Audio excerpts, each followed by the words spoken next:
Hey, what's up guys? Welcome back to another video, and as you can see by the title, today I'm going to be teaching you some tips and tricks on how to edit your neon portraits and just general neon photography.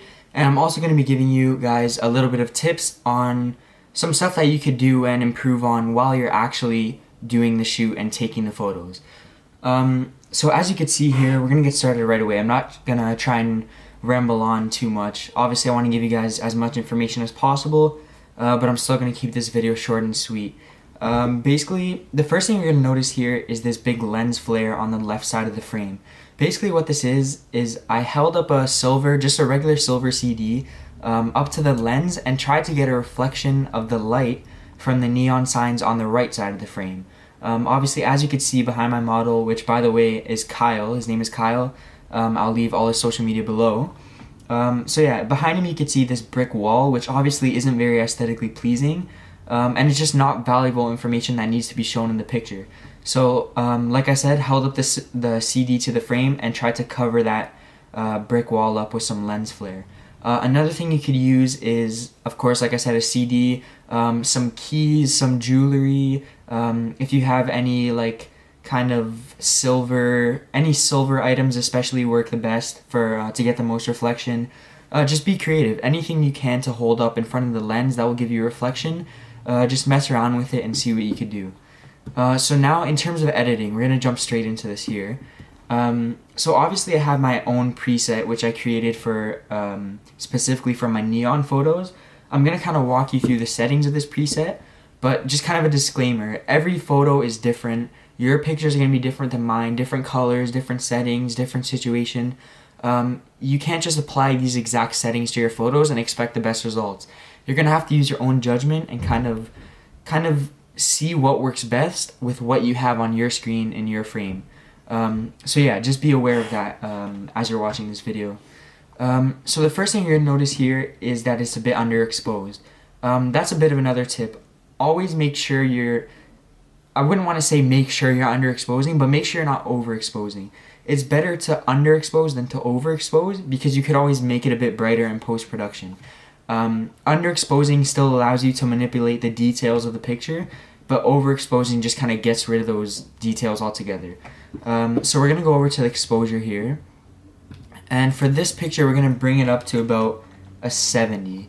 Around a 70 or 80. I'm going to stick with a 70. And we can always go back and change this in the end, as well as this setting, the temperature and the tint. The temperature we're going to leave at 0 for now, but we're going to bring the tint all the way up to 100. Now don't panic, it looks terrible right now, it looks purple, just a purple mess, but you're going to have to trust me, it's not going to stay like this. I promise you it'll get better. By now you would have seen the before and after pictures, so I promise you I'm not going to lead you to failure, this is what you have to do. So we're going to go to the contrast, and some people this is pretty much preference. Some people like to bring it down 25, and that makes it a bit softer, and some people like to bring it up 25. I'm one of those people. Just to kind of give it some more intensity. We're actually going to compromise just for the sake of this video. I'm probably going to keep it around a 15 for now. And then we're going to go to the highlights and bring that all the way down. Basically what this does is if you look at the white sign in the background, when I bring it to 0, it's overexposed, blown out, you can't see any of that detail. So it basically brings all that detail back, similar to what I was saying about that underexposing and overexposing. So this setting can definitely save you from overexposing quite a bit. Now for the shadows, obviously you can see some darker edges, some darkness around the edges rather. So we're just going to try and lighten those up a bit. I'm going to say probably bring it up to around a 10.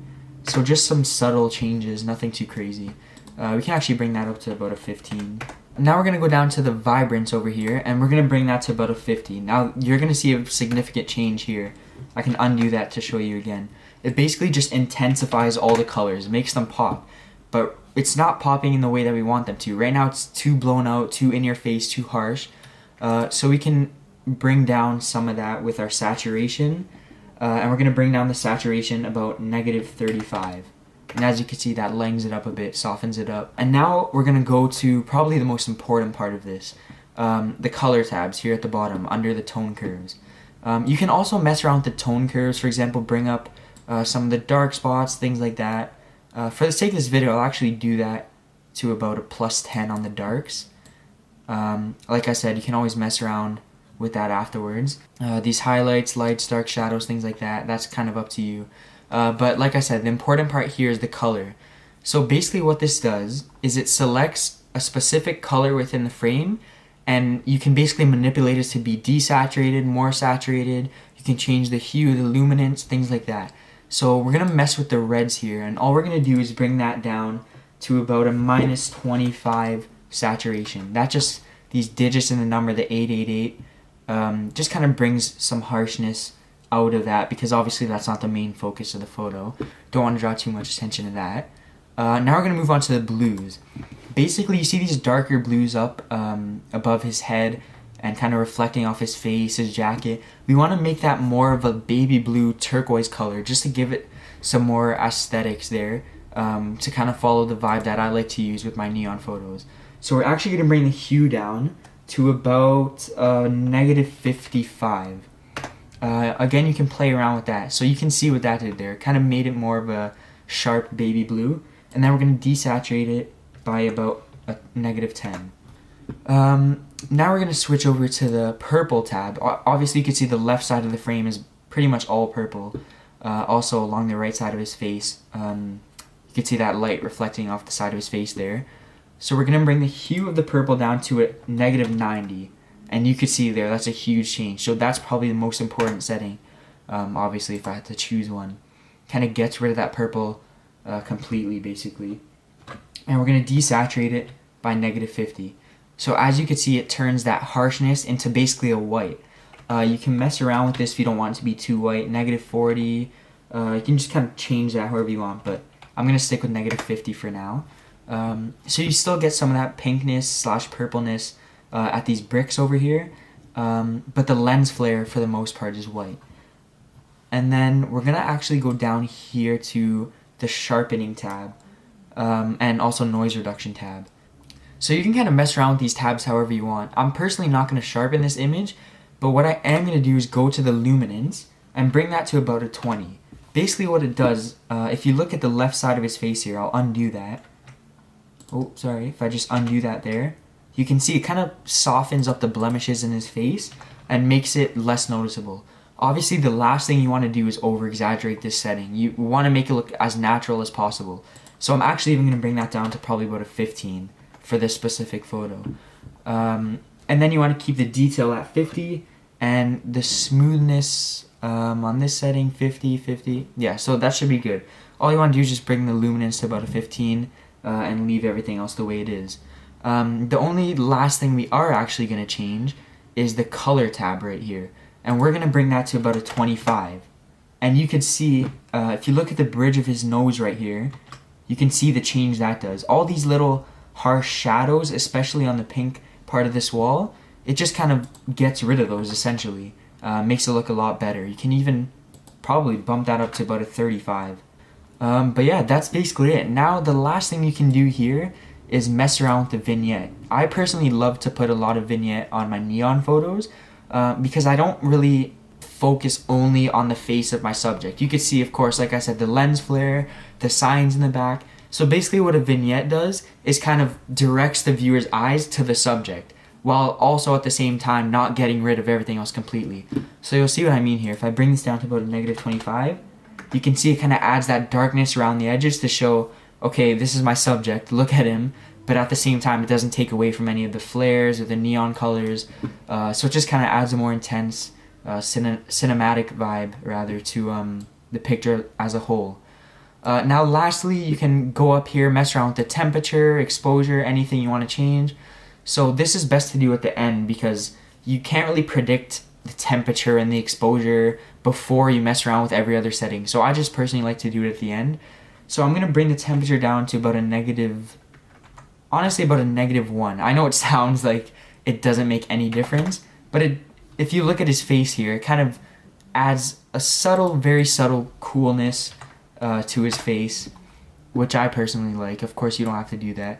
And I think you could just use an overall bump in exposure, so I'm going to bring it to about an 80. And there we go, guys. That should be done. So this is how I edit my neon photos. Let me see if I can show you before and after here. I believe if I just go down here, yeah, there we go, before and after. So you can see huge difference. I really love the way this came out. And I'm actually gonna, so if you wanna make this a preset to apply to all of your other neon photos, which is definitely, I recommend that, a lot easier than going through this process every single time. You just go up to the preset tab here, click the plus icon, name your preset whatever you want, and then just press create. Obviously, as you can see, I have mine here. It's called Kyle Neon, just so I know exactly what I'm looking for. And I'm actually going to show you guys what this looks like if we apply it to another neon photo that I took from the same shoot. So we're just going to go here to import. I'm just going to kind of select a random one here.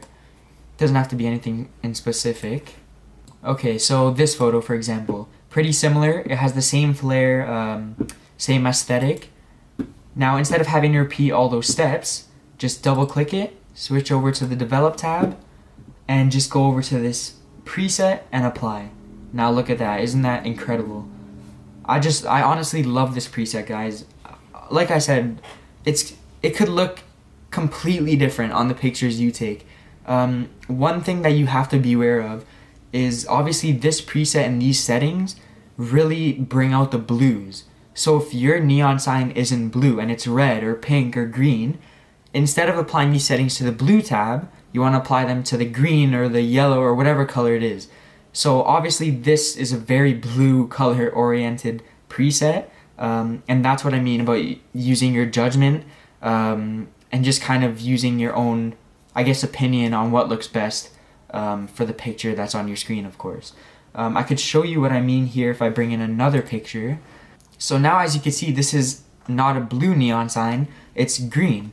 So you're going to see what I mean here as I bring in this Kyle Neon preset. Now it kind of changes it completely, so it kind of makes it a more white vibe instead of a blue. I think this looks good. Obviously the exposure is not the way it has to be, so I'm actually going to bring that to about a 1. Bring up the shadows on his face, things like that. This is what I mean about having to adjust to the different photos. Yeah, so instead of changing the blue tab, we can bring that back to 0 and go to the green, for example, instead, and mess around with those settings. The reds, things like that, you could see over his shoulder. You just gotta kind of mess around with everything and see what changes and what doesn't. And there we go, we hit the jackpot with this setting here. So this is kind of regain that greenness to the photo. Obviously if I bring it here, it's purple. If I bring it here, it's turquoise. So that's what I mean, guys. You just gotta kind of adjust to your liking and to your photo. And as you can see before and after here, I actually think it looks quite good. But yeah, guys, so that's pretty much all I have for you today. Like I said, I know I keep repeating myself, but don't expect these exact settings to work for your picture. But this is a very, very strong base to start from when editing. And then all you'll have to do in the end is just make your own little adjustments. So alright guys, that's basically it. If you want to see any more content related to photos, videos, or editing, then definitely make sure to subscribe. I'm going to try and post as often as possible. Obviously I can't make any guarantees with school and work. But yeah, I hope you guys enjoyed the video. Hope you have a good day, and I'll see you in the next one. Bye guys.